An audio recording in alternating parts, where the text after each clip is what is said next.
So guys, my horrible luck just continues to keep on going with the T590.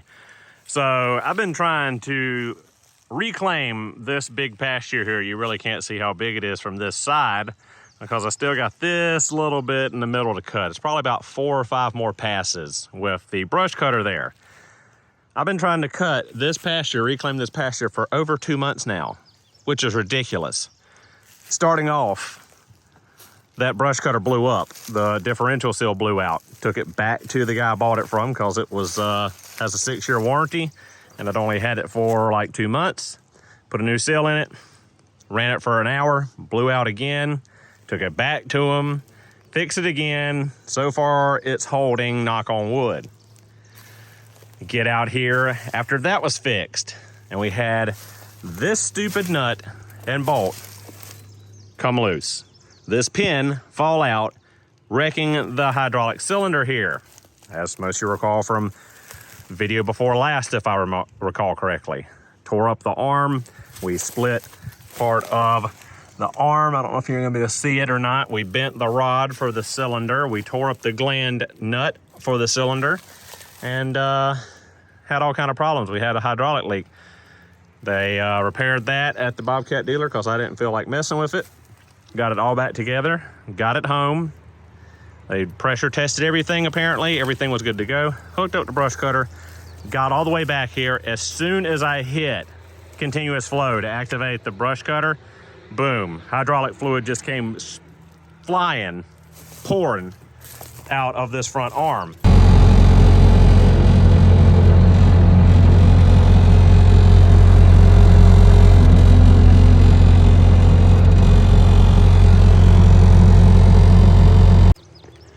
Right down there in that hole, just pouring. 3 gallons dumped in the pasture. Had to limp it all the way back to the house, put 3 gallons of hydraulic fluid in it, load it back on the trailer, take it back to Bobcat. They had it for another whole week. They'd replace all 3 hydraulic auxiliaries in the arm. Got it back last week. Got down here and brush cut for about 3 hours or so. Everything was going splendidly. And then here we are today. Track popped off. I'm not sure what I did. I think maybe I got too close to a stump or something turning and it pulled it off. I don't know. But now we're all the way back here in the pasture with track off. So today we're going to try to get the track back on. Now I don't want to take the track off, reset it. We might have hit that stump. That might be what did it. I don't want to take it off, reset it, and waste all that grease pumping it back up. We had an issue when we did the sprocket. We were not able to change the gear oil in that drive motor because the drain and fill were completely worn down. They're supposed to be serviced every 500 hours. These things are flat. You can't get a fastener on a socket or a wrench on them anymore. The fasteners are worn flat. So it's been over 500 hours, obviously, since they serviced it. The other side of the machine was perfectly fine. The drain and fill were barely worn. I was able to get them off a ratchet and socket, replace the fluid, went ahead and put new drain and fill plugs in it just in case. This side, we're gonna go ahead and take that sprocket back off out here in the pasture, get that gear oil changed. I've got new drain and fill. We're gonna have to drill them and extract them because, like I said, there's nothing to grab onto. So we're not setting this thing right and then having to again take the track back off and the sprocket back off and do the drive motor. We're gonna do it all at once. And unfortunately, we're back here in the middle of the pasture. So I got my Bobcat recovery vehicle for the farm out here, the sandbars out here.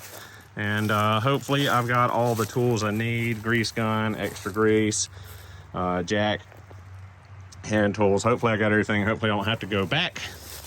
And I might drop everything off, go back and grab the excavator and just use the excavator to pick this track up because it's hot. And these things weigh like 500, 400 pounds and they're a pain to deal with. So we're just gonna see how it goes. We're gonna go ahead and loosen up the track tension, probably unbolt the sprocket, pull it out of the way just to give us more room and see how it goes. All right, so sprocket is off. Track is off enough to get in here. So here's the issue. That is the fill plug right there. That is what the fill plug should look like.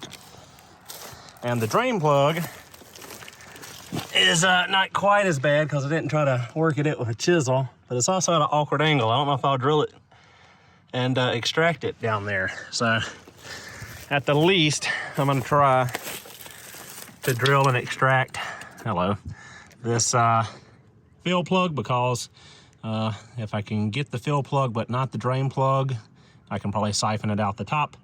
If I get the drain plug and can't get the fill plug, I'm screwed unless I flip the machine upside down to refill it. So that one's a little more boogered up because I tried to walk it out with a chisel. That did not work, obviously. So yeah, I'm gonna go ahead and try to drill it and extract it. All right, guys, small miracle. We got one down, one to go. So here is the fill plug. These Mac RBRT extractor sockets, once again, saved my life. And as you can tell, this fill plug was good and well destroyed. 500-hour service, yeah, I doubt it. That thing was so worn down, I mean, look at it. I didn't take any material off of it. That's how it was. I kind of boogered up the outside trying to walk it out with a chisel in the past, but yeah. And yeah, I drilled off center, but it was hard to tell where the center was, as deformed as this thing was. So, all right, we got the fill plug out. That's nice and pretty and still good. We got brand new plug to go in it. So let's go underneath and see if we can get that drain plug out, which is gonna be a little more difficult because it's underneath, it's at an angle, because the track frame is gonna be in our way. And guys, here's your little comparison. That is the new bolt, what it's supposed to look like, and what came out of it. Yeah, that's way more than 500 hours to wear that thing that smooth. Insanity. All right, guys, so this one,